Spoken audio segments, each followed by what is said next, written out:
We are so back. UFC 310 is this weekend, and the card is absolutely stacked. And we'll get to the absolutely disgraceful placement of the Kron Gracie Bryce Mitchell fight later, but I'm jazzed up. This card's sick, and can you wonder why? If you look top to bottom, there's a lot of XY chromosomes in the card, so it seems like it's going to be a pretty good one. In all seriousness, there are absolutely stacked fights on this card. The first fight on the card looks like it's going to be pretty fun, going all the way up to the main event. It's going to be sick. I'm giving you my predictions and breakdown for each fight on the card, let you know what I think is going to happen. My overall record, 303 and 184. We'll double check that before we actually post this video as well. But I'm going to give you my predictions and breakdowns for the entire card. We'll start right off the bat. Dun, dun, dun, dun, dun, dun, dun, dun, dun, dun. Sorry, that's the pea brain of mine taking over. Kennedy Nzechukwu versus Lucas Bursky. I'm going to take Nzechukwu, but I'm going to take him by decision. And dare I say, Lucas Bursky is going to make this an extremely close fight. I'm going to go with Kennedy Nzechukwu because he's not just an old, overweight guy in this division. He went up to heavyweight, beat up on Chris Barnett, who's fucking booty cheeks. But I actually think Lucas Bursky is very meh. I don't think he's great, but I think he's the kind of guy to fraud check the shit fighters. And the ones that will make a top 15 just won't get past him. I'm looking here. He got knocked out by Mick Parkin. Mick Parkin's, going to be a perennial top 10 guy. He's a very plotty, ogre-y guy. He decisioned Walter Walker, got knocked out by Waldo Cortez Acosta, so his chin is dicey. But he goes to a split with Martin Buday that, let's be real, he probably won. He lost a decision to Carl Williams. And then you get Kennedy Nzechukwu, who's just fought better guys, especially being in that light heavyweight weight class. I'm going to go with Kennedy Nzechukwu. I just think he's going to have the speed here. I actually think he'll have the size as well. You see it right here. He literally weighs in more than Lucas Bursky. He's taller. He's got more reach. I'm going to go with Kennedy Nzechukwu. I think Lucas Bursky makes this tricky, though, and I don't think Lucas Bursky's getting knocked out. I don't think Nzechukwu has that power. I think you're going to see a couple teep kicks land from Kennedy Nzechukwu starting early, but I think he's just going to have low IQ, and it's going to go away from him in the middle of the fight, and it's going to turn into a boxing match, and you're going to see Lucas Bursky have moments. I think at the end of this fight, you're getting a decision from Kennedy Nzechukwu, and I think it's going to be one of those ones that some of the people go, dude, Bursky could have won the third round if you really go nitpicky. But the judges are going to give it to Kennedy Nzechukwu. I'm going to pick him to win a decision. But Lucas Bursky's going to make this tough for him. I'm telling you. This is not minus 600 is ridiculous here.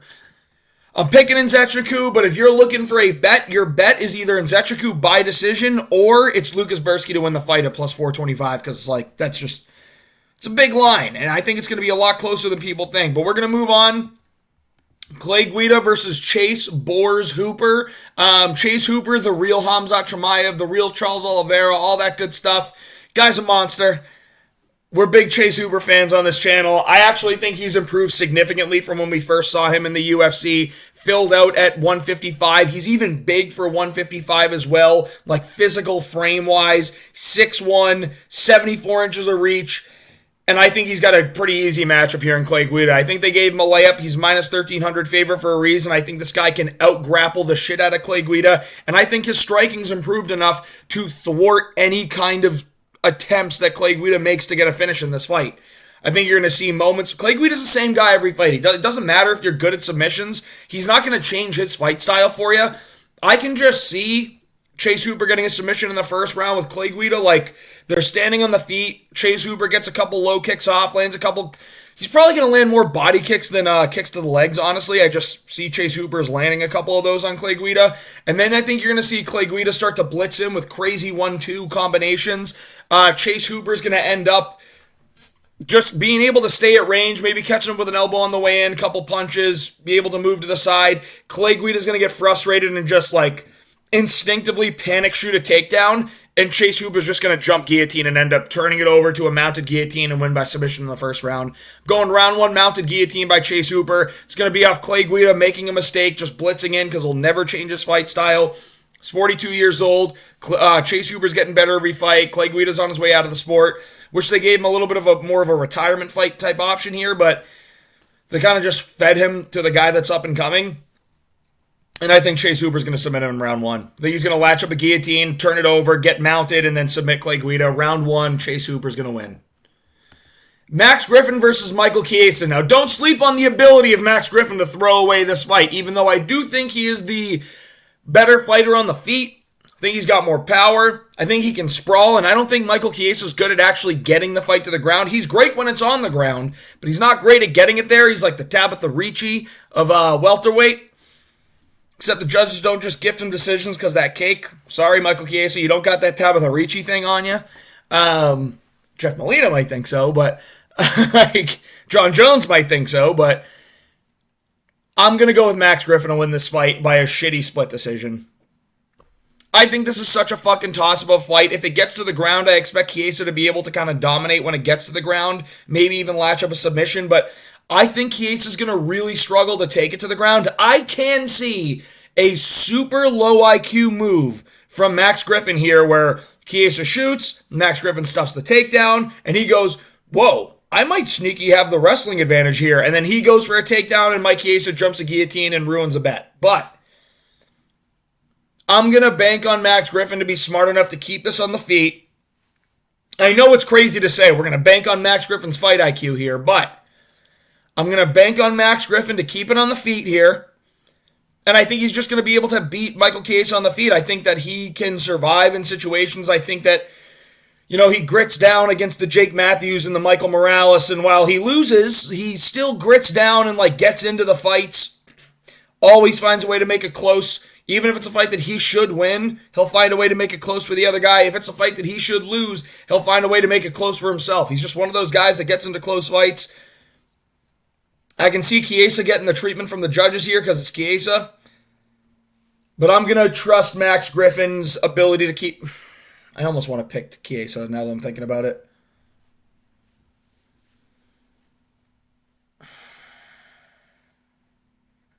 I've thought Max Griffin leading up all the way just off the sheer fact that I didn't think Chiesa was going to be able to get him to the ground. But as this fight's gotten closer, I've thought of just ways that Max Griffin's going to just shoot a takedown off of instinct to try and mix things up and just not want to be in the situation that he's in with Michael Chiesa. So, who the fuck do I pick here? I don't know. All right, live on stream here, live in this video, I'm changing it up. I'm going to Chiesa. I think Max Griffin's just going to make a mistake in this fight and Chiesa's going to be able to latch up a guillotine or something like that, or it's going to somehow end up on the ground and Chiesa's going to be able to make moves happen. Oh, do I want to pick him? Fuck it. Mike Chiesa by submission. Don't bet on this fight. There's no reason to. It's like 50-50, so if you want to just take a money line shot on someone, just fucking do it. But know that you're genuinely flipping a coin. Anything can happen here. Because Michael Chiesa can't throw a strike to save his fucking life. Max Griffin, he can, but I do think when it actually gets... In the wrestling, I think Max Griffin can keep Michael Chiesa from taking him down, but I just see a world in which Max Griffin goes for the takedown that ends up getting him caught in something by Michael Chiesa. So I'm going to go with Max Griffin winning this fight, and then all of a sudden getting submitted by Michael Chiesa. So the winner of this fight is going to be Michael Chiesa by submission. I'm doing it. Mike Chiesa submission. We're calling it now. Let's not focus on the, third fight on the card. Let's not get too hyped up on it. But we're going to move on to Josh Van versus Cody Durden. I think this is a sick fight. I'm a Cody Durden fan. I'm definitely a Joshua Van fan. Everyone is. Rewatched both of their recent fights. Cody Durden versus Matt Schnell. Cody Durden was getting pieced up by Matt Schnell on the feet, guys. And Cody Durden was landing his own shots too, having his moments. But Matt Schnell was fast. Matt Schnell was able to land on him. And he had moments where he was hurting Cody Durden. I think that Josh Van starts the fight a little bit slower. But I also think Josh Van's wrestling and his grappling is better than, at least offensively, is better than Matt Schnell's. I'm going to say defensively too. I think he's short enough to the ground where he can get the underhooks in and stuff the takedowns and really in the last two rounds start to pull away with a decision here. I'm going to go with Joshua Van. And I actually think he gets a finish. I think his combos are super quick. And yes, he has gotten caught by shots in the past couple fights. He got knocked out by Charles Johnson, who Cody Durden beat. Don't get me wrong, dude, I get it. But Joshua Van was coming on in that fight. And Charles Johnson is a much improved fighter from when he fought Cody Durden. I get it, it's only a year apart. But there's 4 fights in between, or 3 fights in between for Charles Johnson, the Cody Durden and Joshua Van fight. And you can seriously see the improvements as things continue to go on for Charles Johnson. Joshua Van, he's 23. He's constantly improving. I like his activity. I don't like that he's taken some damage in the past couple fights. Knocked out by Charles Johnson, then turned around after what was it? He got knocked out in May. So then he finished up May, June, July, August, September. So he did take, 4 months and then fought Edgar Chairez. Got caught really bad by a 1-2, but also by that spinning back elbow. And that froze him for a second, but Josh Van went to immediate high IQ move, got the takedown, defended submissions, and won the fight. I don't think Cody Durden's going to be able to latch up a choke on this fight. I don't think Cody Durden's great with the try. Granted, his submissions using his legs are okay, but I don't think they're to the level that Edgar Chairez's leg submissions are, like the triangles and the arm bars and stuff like that. And I also think that Josh Van, wants to go out there and he'll do what it takes to win.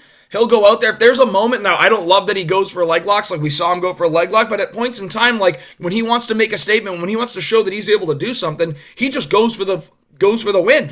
He doesn't back down from anyone, and I applaud that. I think that Joshua Van's going to win this fight. I think his combinations on the feet are going to be better. I think he's going to be faster, and I think we've been waiting for a Joshua Van knockout, a sick performance from him. I'm trying to think of when the last time we saw him get a finish was. Because he won a very fun decision with Edgar Chairez, fight of the year candidate, honestly. Then he fought Charles Johnson and got knocked out. He knocked out Felipe Bunez, so we've seen he's got that power. People like to shit on Kevin Borjas, but dude, he's fought tough opponents. He's lost each decision, but he's not an easy guy to beat. He's in there. He's in there to fight you. He's not going to go away or quit at any point. So he's tricky, he's fast, he likes to strike too. Zhalgashu Magulov's obviously a tricky out at times. I think Joshua Van's going to get this one done. I think he's going to get a knockout, and I think we're going to see it in round 2. End of round 2. Cody Durden wins round 1 in a very, very close fight where he's outlanding, he's sprawling, he's trying to mix in takedowns, but he's just more active in round 1. But Joshua Van's been walking him down the whole time. Then round 2, we're going to see Joshua Van start to really pile up the combinations, landing really good shots to the body that are starting to bring Cody Durden's hands down. Then Durden's trying to fight back, because that's one of the things about Cody Durden is all respect to him, you hit him, he'll fucking scrap you. He's not going to sit there and cave and be oh, don't hit me. He's going to fucking fight back. And that's what he does. And that's where I think in this fight, it's going to be dangerous for him, because I do think he's going to get hit a couple times, want to get it back. But Joshua Van's counters are so good. He's so quick with his punches. And I think he's going to be able to land a combination that ends up putting Cody Durden out. I'm going late round 2 TKO Joshua Van. It's a close fight, though. Speaking of close fights, I am going to go with Chris Weidman, but I think this is about to be one of the shittiest fights of the year. I'm just going to say it. I think this is going to be a slow, plotty fight where the guys trade low kicks a couple of times. Chris Weidman's out there using his jab. His fingers are out. Everyone's talking about it again. Eric Anders maybe complains about it. Eric Anders tries to shoot takedowns, can't get them on Weidman. And I just think this is going to be 2 sloppy old men just trying to eke out a crappy decision. It's a catch weight. I think that's going to be better for Chris Weidman given his age being 40, given how big he is as well.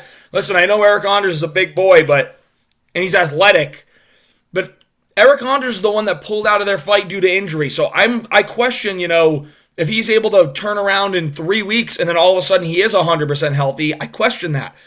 I'm going to go with Chris Weidman to win this fight.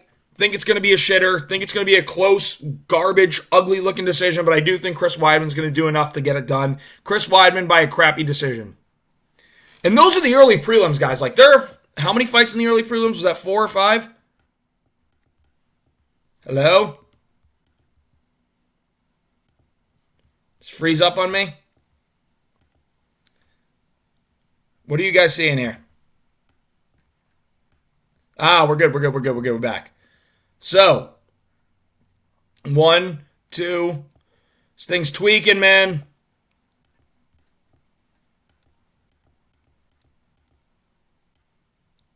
All right, let's try and reset this ESPN fucking page because it's a shit website owned by Disney woke pussies.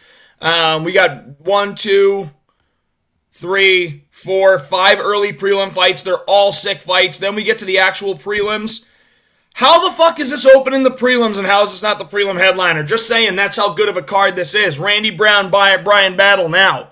This is no walk in the park for Brian Battle. I do think he gets it done.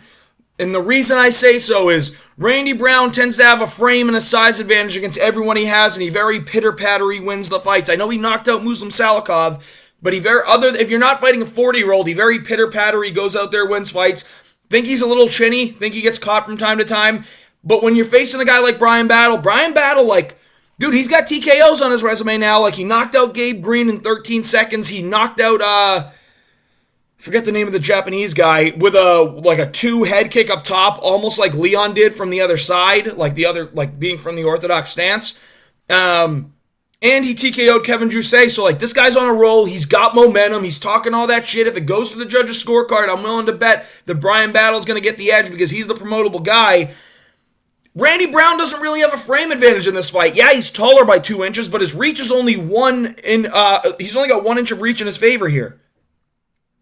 And I think Brian Battle's better at mixing things up. I actually think Randy Brown's submission game is pretty good, but I think he can lose a fight in the clinch, and I think you're going to see moments where Brian Battle's able to push Randy Brown up against the cage, you weaponize pace, cardio, and volume to start to break Randy Brown, and I'm going to go with Brian Battle to win this fight. I'd love to say he's going to win a TKO. I can just see him winning a decision based off of absolutely dominating in the first round, second round not dominating. I can see him doing enough to win in the first round. Round 2 gets a little bit closer. Randy Brown has some moments, but Brian Battle's able to look pretty good. And then round 3, domination, pouring it on. Same thing happens maybe at the end of round 2. I'm going to go Brian Battle to win a decision here. I think his striking's better. I think he's just improved so much where Randy Brown to me is like, he's kind of been the same fighter all the time. He's always been pretty good, but I just don't think he's going to be able to beat Brian Battle. I don't think you can play the pitter-pattery game on the outside against Brian Battle. He's too long, too lanky, too cardio-based to do that. Now, I will say that the 1-1-2 on Brian Battle is wide open, and that's one of Randy Brown's favorite combinations is going 1, slap the hand is his double up on the jab, like so it's jab, slap, and then the 2 that should be coming down the middle, but he does this thing where he kind of whips it around to throw it around the guard, which I think is going to hurt him in this fight. That's something that Brian Battle's very susceptible to, because he has moments where like he just leaves his head on the line and he wants to slug, and we applaud him for it because he's the fucking man, he's the butcher. You thought this motherfucker was going to go out there and lose to a French dude in the last fight. You're damn sure is wrong, but I don't think Randy Brown's going to chin Brian Battle. There's a chance because of how on the line Brian Battle's head can be in moments, and we saw it against Kevin Jousset. He got his head popped back a number of times by the jabs, the hooks. The 1-2 was there, right down the middle for Kevin Jousset against Brian Battle. But I don't think Randy Brown necessarily has the power that a lot of people think he has.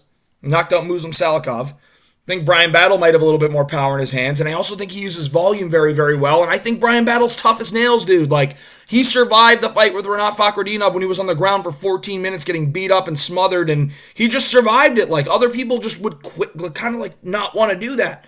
Brian Battle survived it. He's gotten so much better since that last fight. Everyone he's fought since that fight, I believe he's beaten. The Angelusa fight, I consider a victory for him because, like, Angelusa's a coward. Fucking quit, and then all of a sudden wanted to fight once the fight was actually over. Pussy.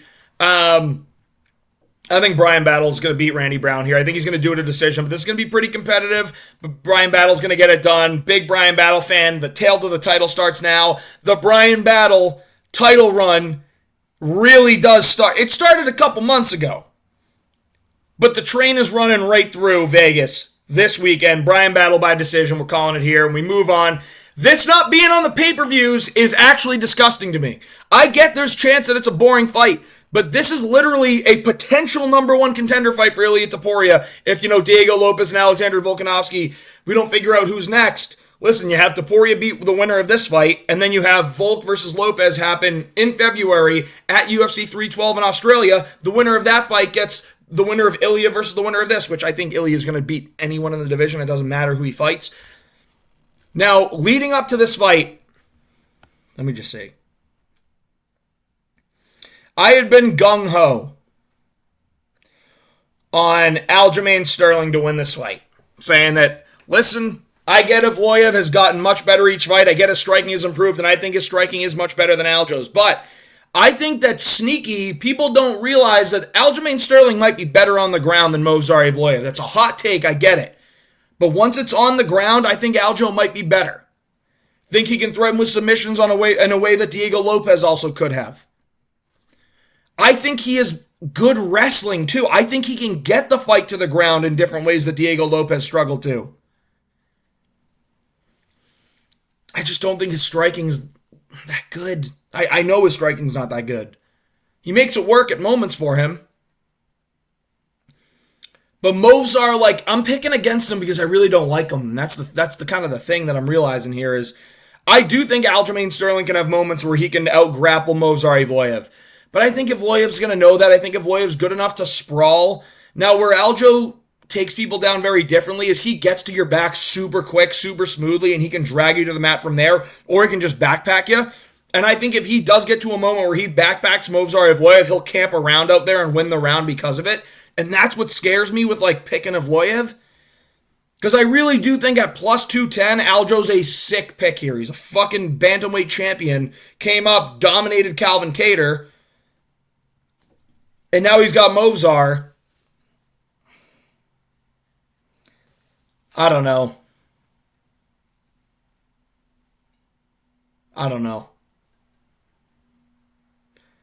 Maybe you do Diego versus Ilya and then the winner of this fight gets Volk. But, like, I really want to pick Aljo, but I can't. I'm going to go with Movsar. Obviously to win a decision. Like, God, he's never getting a finish. I'm going to go with Movsar. I think he's made the more improvements. I think he's trained properly. And Aljo's the one that pulled out due to injury. So I think that's going to matter a little bit here. Now, I do think Aljo's 100% good to go.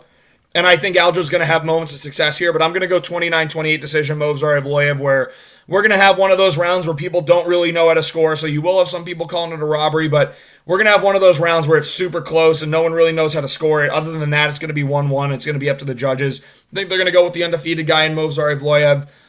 I'm going to pick him to win this fight because while they're both really good at grappling, I do think Aljo may have a little bit of advantage once it gets to the ground.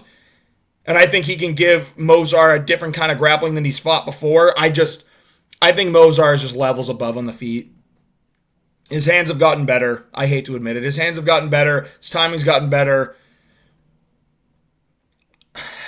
I'm going to go with Movsar to win a decision. It's the final pick. Themba versus Vicente Luque. I think Themba's not that good. I'm going to pick Luque here as an underdog. Listen, I get Themba knocked out Pete Rodriguez. So did that gust of wind over there. But I'm going to go with Vicente Luque to win this fight.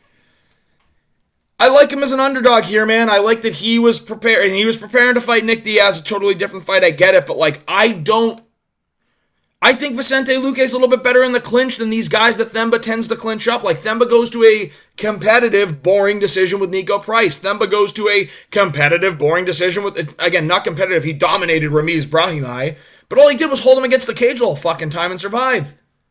I think Themba also can get tired. I think he's going to have moments where he's trying to hold Vicente against the cage, but when they're actually at range and separating, I think Vicente Luque is going to be able to hit him a couple of times. I actually don't think Vicente's scared of being on the feet against Themba. I don't think he fears the power. Like, I get he landed the big overhand, and I get he is, like, a strong guy, but I just don't think his technique matches with his power to actually do the damage that Vicente Luque is now afraid of taking. You look at the guys that Vicente Luque's lost to, it's like we shit on him for the Buckley loss, but, like, let's be real, dude. Buckley's the fucking guy. Buckley is the guy. He knocked out Wonderboy in round 3 before that. Like, he beat Nursultan Ruzaboy. Like, Buckley's that guy right now. Vicente Luque also fought Rafael Dos Anjos, who likes to get involved in the clinch games at times, and, you know, he outdid him in that fight. He got knocked out by Jeff Neal and got a brain hemorrhage, but, like, dude, I don't think Themba survives a round with Jeff Neal. He lost a decision to Bilal. I get it. Like, and I get that this is the Luque where it's like he gets the the brain bleed here, which is terrifying. Gets the brain bleed. Then he goes into this fight a year later and he gets a win, which is good.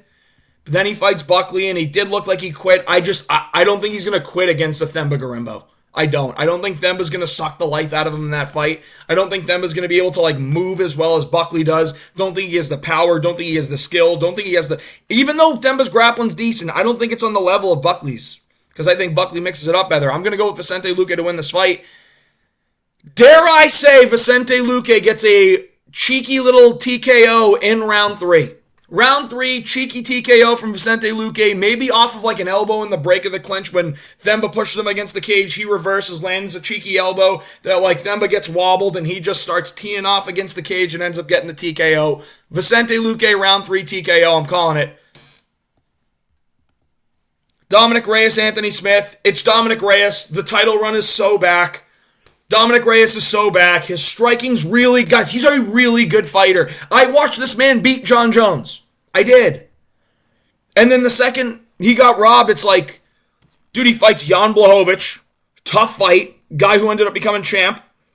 Defended the belt against Sinizzi. He lost that fight, but it looked like his... the motivation kind of left when he's like, dude, I just beat John Jones and got it pulled away from me. It's like the motivation kind of left him. It's like, dude, like, I don't know if I want to do this.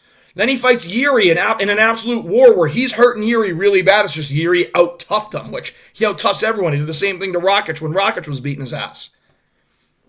Then he loses to Ryan Spann off of like a cheeky fucking 1-2 because his chin was gone. And then he finally takes enough time off, gets back in the octagon to fight Dustin Jacoby, a kickboxer, and beats the fuck out of him. I don't think Anthony Smith has the pressure, the pace, the ability to actually get this fight to the ground again if it's on the ground. Anthony Smith, he's on paper one of the best jiu-jitsu specialists on this card. He might be able to sub Kron Gracie, guys. But I'm going to pick Dominic Reyes. I just think he's so much better than Anthony Smith in most facets of this game. I think he can wrestle, but I don't think he will. I think he'll just keep this on the feet. I think he's going to be able to use the low kicks that people just decide they don't want to use on Anthony Smith when it's a clear path to victory. I think he's going to use the low kicks. I think he's going to throw the kick to the body, and I think he's just going to land those big left hands, and I actually think he's getting a TKO of Anthony Smith here in this fight. I'm going Dominic Reyes, round 2, knockout Anthony Smith. This one might be one of those ones where Anthony Smith gets put out and then retires after. I'm going Dom Reyes, round 2 KO. He's so fucking back, guys. Oh my God. Guys, I'm telling you right now. I am telling you right now. This screams fight of the night to me.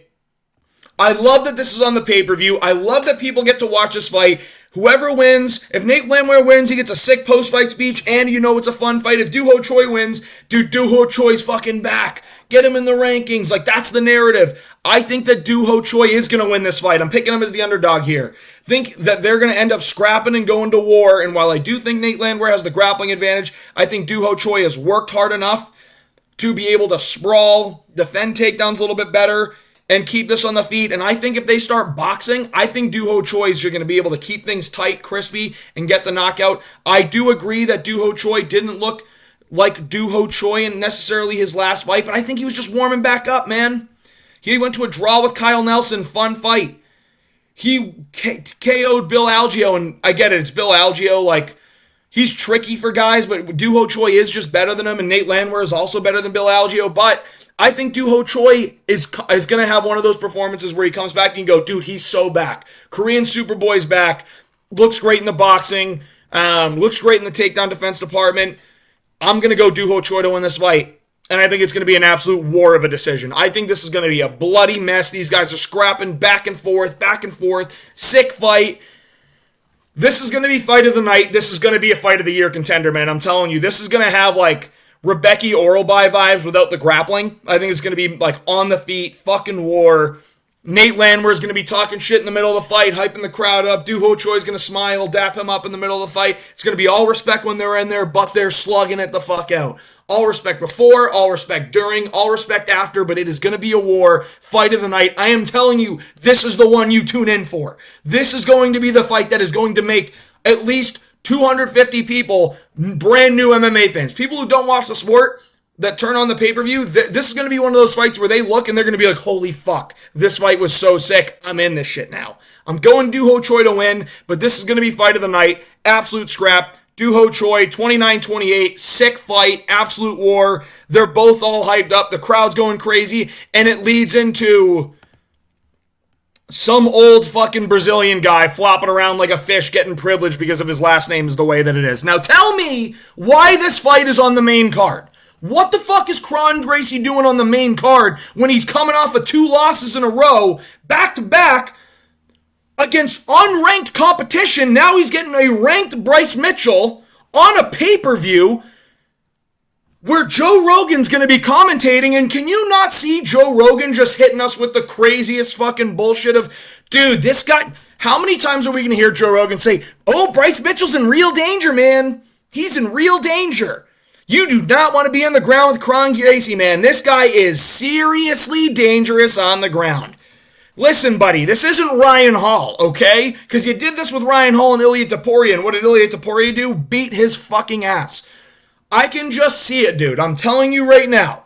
Joe Rogan, for at least 10 out of 15 minutes of this fight, will be talking about how dangerous it is to be on the ground with Kron Gracie, while Kron Gracie looks like a fish out of water on the deck, going doop, doop, doop, just flopping around like a fucking idiot, dude. I'm telling you. I'm going Bryce Mitchell to win this fight. It's a disgrace that this is on the pay-per-view. It's a disgrace that Kron Gracie has 2 losses in a row and is getting ranked comp, especially fighting the way that he's fought like a fucking coward.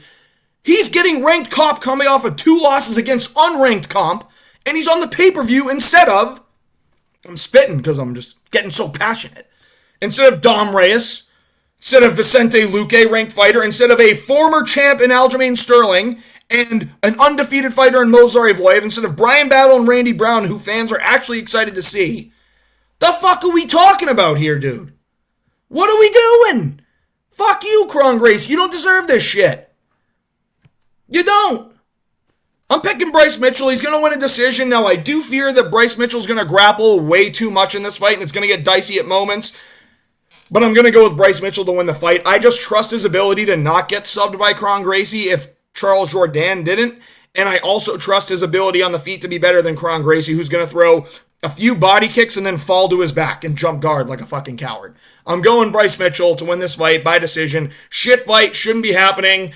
And then you hear at the end of the fight, he's going to hold up the Bible, he's going to go, freedom! Which will be fun. That'll be fun for Bryce Mitchell, but I just don't. What the fuck are we doing with Kron? Oh no, Bryce Mitchell's in real danger, man. He's on the ground with Kron Gracie. This guy is the elite of the elite. Okay, Joe, we get it. You did jiu-jitsu. God. I can just see it, dude. I can see it all fight. Whoa, you don't want to hang out on the ground with Kron Gracie, man. This guy is in real danger. It's not happening. Bryce Mitchell decision. Let's move on. Cyril Gane, Alexander Volkov.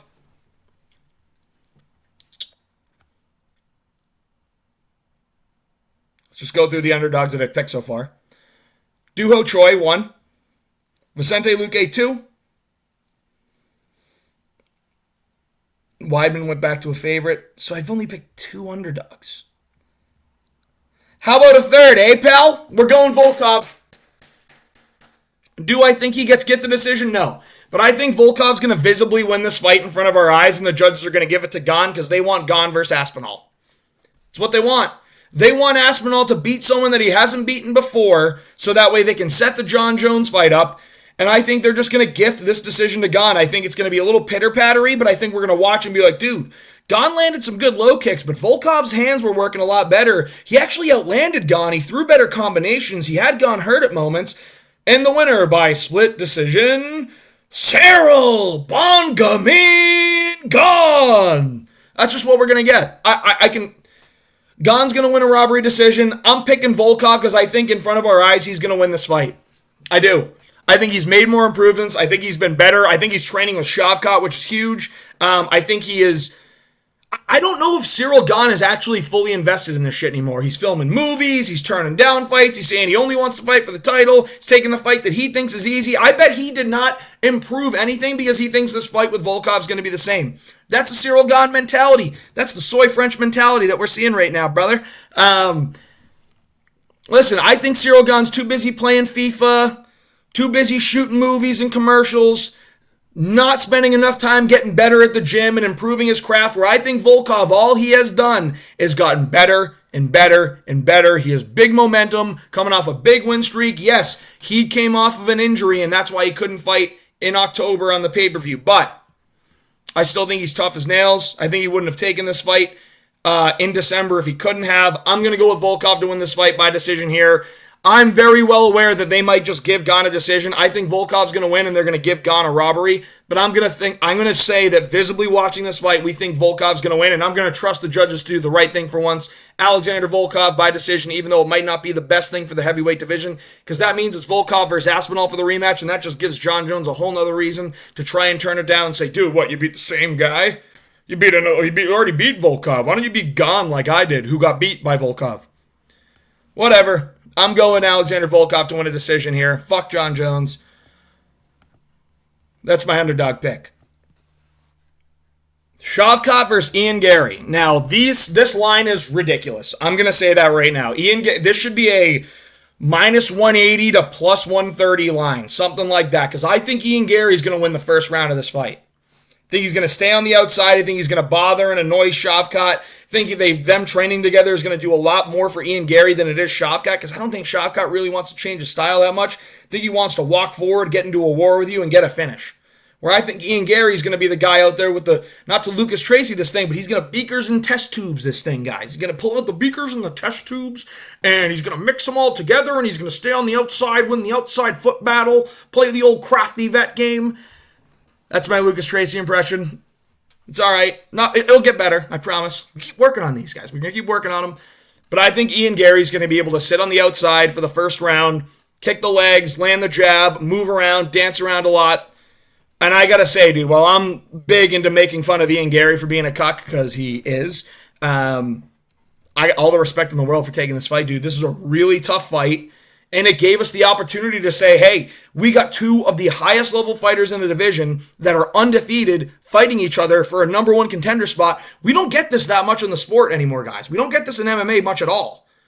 I'm psyched that it's happening. Big respect to Ian Gary for being able to step up in this fight, take it on shorter notice, even though he had a fight the following week, but he's fighting a really fucking tough guy.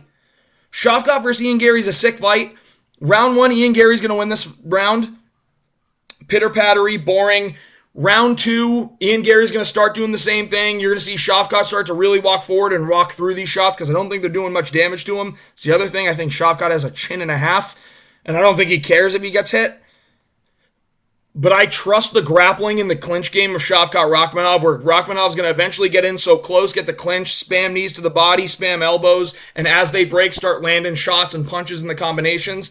And I do think that Ian Gary, while we haven't seen it much yet, other than being knocked down from San Kanan, I think we're going to find out in this fight that he's a little chinny. Listen, we're talking about a guy that's on a vegan diet here. It's probably not lasting that long in the octagon with Shavkat. Let's be real.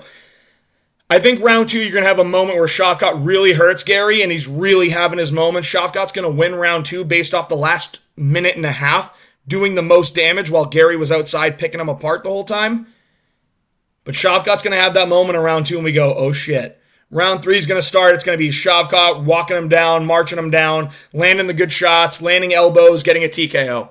I think he's going to get a TKO about a couple minutes into round three, just eventually breaking down Ian Gary by hurting him a lot to the body, and then landing a shot to the head to spin his head around and knock him out. I'm going to go Shavkat Rakhmonov, but this is a super tricky fight for him. Let's not disrespect Ian Gary, bro. Let's be real. I'm going to be real as fuck right now. Ian Gary's a very good fighter. Very, very good fighter. High IQ fighter. And dude, he's got, listen, it might be his wife's balls, but he's got balls. He's got balls to step up and take this fight. It's not an easy one, so all the respect in the world to him for that, but I think Shavkat's going to get it done here. Listen, I remember before the Jeff Neal fight, I was talking about this guy is who we say he is. He is the real Khamzat Chimaev. Listen, Khamzat's the real Khamzat. We found that out because he crushed my Pookie Bear Whitaker's chin. But I think Shavkat is that dude. Still think he loses to Bilal. I sneaky think he loses to Bilal, but I think he's going to beat Ian Gary here. I think he's just going to end up breaking him and hurting him in round three really bad to the point where Ian Gary just gets finished. I'm going Shavkat to win this fight. Dude, Ian Gary's only 27. He loses this fight. He goes on a 2-fight win streak. He's right back into that title contention area. So I'm going Shavkat to win this fight. Round three, TKO over Ian Gary. And in the main event, Kai Asakura versus Alessandro Pantoja. Now, Kai Asakura is the real fucking deal. Let's make that crystal clear. Real fucking deal. Even though he fought in one shit promotion, these lighter weight classes for one are legit. They are. I want to see the last guy he fought.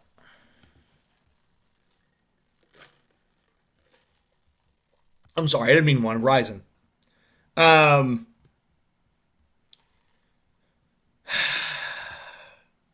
he gets these KOs, but like when you look at what they are, dude, he's landing fucking grounded knees. And I would not put it past. I think we're going to get I think Pantoja's going to dominate in the grappling in this fight. I do want to say that. I think Asakura is going to have some cool moments. I think early you're going to see Asakura start throwing flying knees, spinning elbows, big uppercuts, huge kicks. And Pantoja's going to be able to survive, either take some of those shots and then land some big power of his own. Ugly power, but big power of his own. Eventually get the takedown and start just beating down on Kai Asakura. I think elbows for him are going to be huge in this fight. I think Kai's going to have a really tough time getting up once Pantoja puts him down. And I'm going to pick Pantoja to win this fight in round 3 by finish. I think he either submits Kai Asakura or, and I really think this is a possibility, I think he wins by DQ.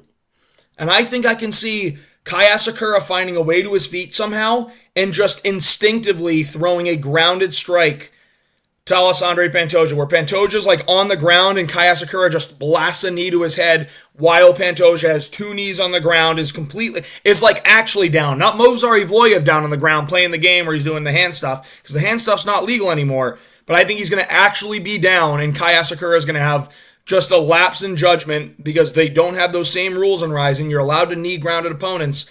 I think he could knee Alessandro Pantoja here and get DQ'd. I think Pantoja's enough to step up and fight, but I think this grounded knee might actually make Alessandro Pantoja go out or something close to that, and they call the DQ.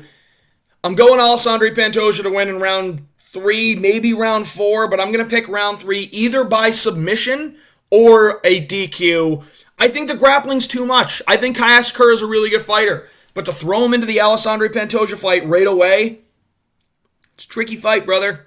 Pantoja's really good, and he's been criminally disrespected on the pound-for-pound rankings just because he's a flyweight. Like, you got to look at everyone he's beat. He's beaten the shit out of Moreno every time.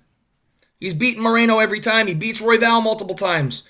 He's beaten, I don't know if it was Kai Kara France that he beat, but I think he went to, let's just go through the wins here, because I know he beat, like, Schnell and... Yeah, so he beat Moreno, Royval, obviously Usyk. I can't believe I already forgot about the Usyk one. Blocking that from my memory. Beat Perez, beat Royval again. He beat Manel Cap, dicey decision, but he beat Manel Cap. He lost to Askarov. Kai Kara France beat Askarov, just saying. Yeah, knocked out Schnell, lost to Figgy, but he's fought, like, the good comp, so, like... Listen, you can see those 2 losses are guys that are going to stay in there and actually be able to grapple with them. They're physically strong people, too. Asakura, while I do think he's a physically strong guy, his strength is not going to be in the grappling. It's going to be in the striking. And I think he has moments in this fight, but at the end of the day, I think this fight gets to the ground and it's dominance from Alexandre Pantoja. I'm going Pantoja to win this fight. I think he's going to get a finish in round 3, either submission or a DQ. These are the picks and predictions for the UFC 310 card. This card is going to be sick. This card is going to be sick, and I want you to know, when you hear Joe Rogan go, whoa, Bryce Mitchell's in real danger here, man. You don't want to roll around with Kron Gracie. I told you exactly how that was going to go. Now, you probably already know that yourself, but if you don't, I want you to know that I have a time machine and went to the future. I heard it happen. But these are the 310 predictions. Hope you enjoyed the video. If you did, please like and subscribe. It was very, very helpful. We only got 2 more cards, but I promise all the content in between the last fight card and the first fight card, I'm going to have a lot of stuff coming out. It's going to be awards videos. It's going to be tier lists. It's going to be Fighter of the Year stuff. I'm going to give a lot of different kind of content. If there's anything specifically you would like to see, please hit me up. Let me know. Comment on a video. I'm happy to make a video and talk about it. But again, I appreciate all your time. These are the picks and predictions. Let's fucking get hot to end this year. Let's finish this year really good. 303 and 184 ain't bad, brother. It's not bad, but I know we can do better, and I know we will do better. Definitely next year we'll do better. We're going to get into that 65-70% range next year. I think we're at 63 right now, so please like and subscribe if you enjoyed the video. I appreciate it very much, and thank you again for joining.